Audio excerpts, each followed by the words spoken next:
झटपट पटापट लक्ष्मी जी घर के अंदर प्रसन्न होके अंदर आएंगी घर के पटापट। झटपट पटापट लक्ष्मी जी घर के अंदर प्रसन्न होके अंदर आएंगी घर के पटापट। नाचतो सगळं विसरून पोरी बघता थांबून, निळा पिवळा लाल लाल रांगोळी काढतो वाकून।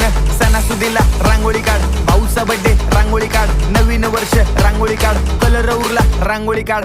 उभी लाईन, आडवी लाईन, तिरपी लाईन, वाकडी लाईन, फुल काढ, चिमणी काढ, हत्ती चुकला पुसून काढ। सगळ्यांनी इकडे लक्ष द्यायचं आहे, टेन्शन घ्यायचं नाही, डान्स करत राहायचा। सासूबाई चिडणार आहेत, घाबरायचं नाही, वाईप करत राहायचे आणि सोबत म्हणायचं झटपट पटापट लक्ष्मी जी घर के अंदर प्रसन्न होके अंदर आएंगी घर के पटापट। झटपट पटापट लक्ष्मी जी घर के अंदर प्रसन्न होके अंदर आएंगी घर के पटापट। पाटापुढे ताटापुढे देवापुढे मागे पुढे सगळीकडे चोहीकडे आम्ही खातो बटाटेवडे, पाटापुढे ताटापुढे देवा